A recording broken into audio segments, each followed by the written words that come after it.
à tous, aujourd'hui je voulais vous faire une vidéo pour les flammes jumelles et flammes toxiques. Donc les flammes toxiques elles sont nombreuses, faut pas croire. Donc que faire? Parce qu'en fait on nous demande d'aimer et en même temps l'autre va être dans une dimension toxique, donc destructrice.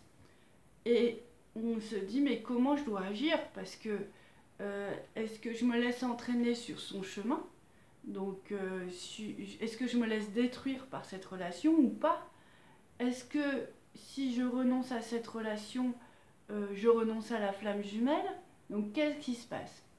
En fait, dans toutes les problématiques de flamme, il y a quelque chose à régler qui est d'ordre vraiment très spirituel. C'est une erreur que vous avez dû commettre et connaître dans d'autres vies, voire à un autre état de conscience. Et souvent, quand on est confronté aux flammes toxiques, la problématique, c'est de rester dans l'alignement divin. Pour ça, c'est très facile, il s'agit de rester dans le respect de soi. Donc le respect de soi, c'est ne pas accepter des réflexions désagréables, ne pas faire des choses qui vont à l'encontre de notre conscience, de notre éthique. C'est ne pas être vraiment dans quelque chose de beau. Dès que c'est pas beau, ça le fait pas. Dès qu'il y a trop de souffrance, c'est pas possible. Donc il faut vraiment placer le respect en face de soi. C'est vraiment une dimension importante. Parce qu'une fois que le respect est là, le Saint-Amour peut venir sceller votre union. S'il n'y a pas ça, ça ne marchera pas. Donc, vous dites pas, il faut que je l'aime coûte que coûte, vaille que vaille. Non, en fait, c'est pas comme ça. On vous demande pas ni vous de vous dénigrer, ni de vous rabaisser, ni de vous corrompre, en fait. On vous demande de rester dans l'alignement et de lâcher prise par rapport à ce qui pourrait se passer. C'est pas facile.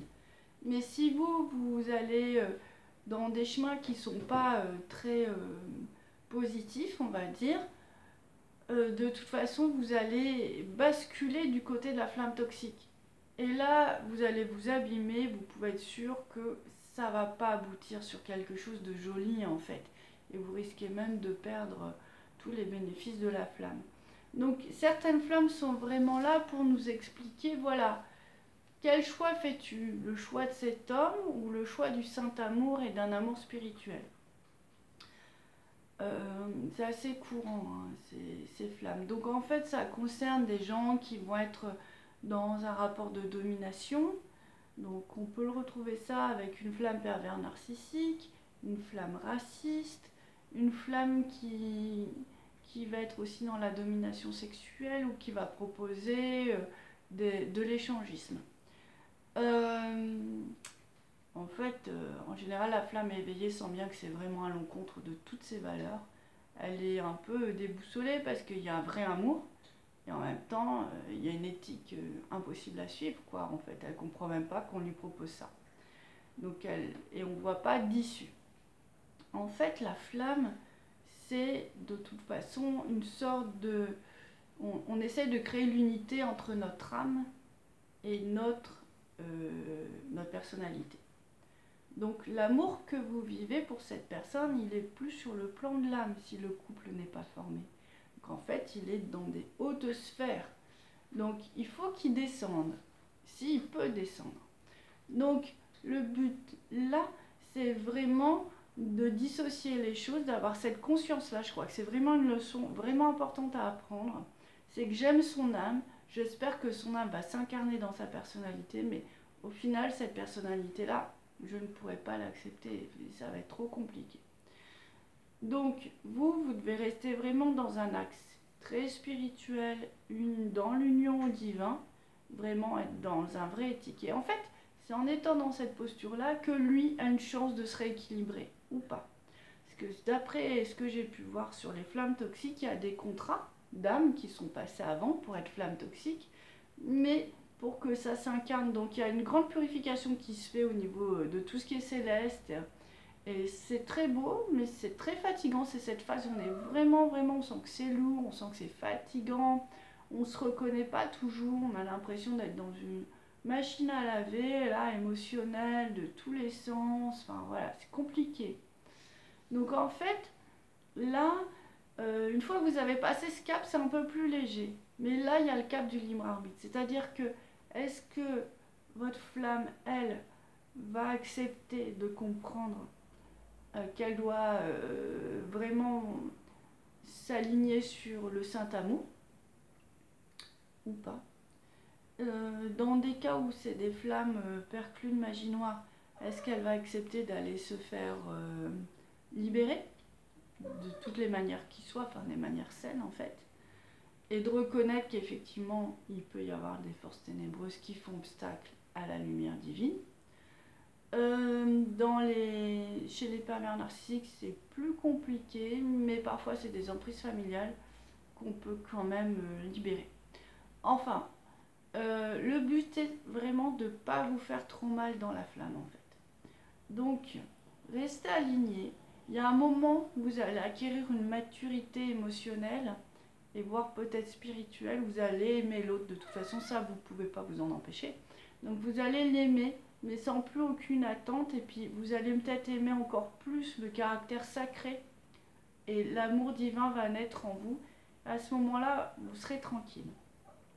Alors je sais que dans une de mes vidéos, j'ai dit qu'on n'avait qu'une seule flamme jumelle. Alors c'est vrai, on n'en a qu'une seule, mais après il y a une autre étape. Pour les flammes jumelles toxiques ou quand c'est très difficile, ça nous aide à passer une autre étape, et en fait on rencontre quelqu'un d'autre dans un amour encore plus puissant. Ça s'appelle les rayons gémellaires, je vous en parlerai dans une autre vidéo. Donc en fait, faut pas renoncer à sa propre âme en fait, à sa propre éthique. C'est peut-être initiatique la flamme, mais ça l'est peut-être surtout pour nous. Qu'est-ce que je fais? J'écoute ma personnalité qui me dit je veux pas lâcher pour plein de raisons, des peurs d'abandon, des peurs d'être seule, ou j'écoute mon âme qui me dit je reste reliée à cet amour sacré parce que c'est ça qui me convient le mieux. C'est un peu le dilemme que vous allez vivre. Moi, je vous conseille vraiment d'écouter votre âme, parce que de toute façon, l'histoire de la flamme jumelle, c'est avant tout une histoire d'âme qui s'incarne sur Terre. Dans les personnalités, les amours de personnalité, c'est des amours de souffrance, c'est des amours qui n'évoluent pas dans un sens bienveillant en général. À ma connaissance, j'en connais pas en fait, qui ont bien évolué, peut-être que ça existe. Donc, vraiment, l'idée, c'est apprenez à aimer à la bonne distance et dans le respect de vous. C'est valable aussi pour les femmes qui sont dépendantes affectives aussi. Donc c'est vraiment aimer, peut-être le message là dans ces cas-là, c'est s'aimer soi-même, se respecter soi-même.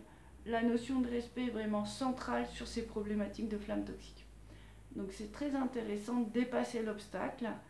Vraiment la deuxième partie du message, c'est vraiment soyez sûr que quelqu'un d'autre arrivera dans un amour encore plus profond, et avec cette fois-ci la bonne vibration pour vous libérer de tout ce qui se passe.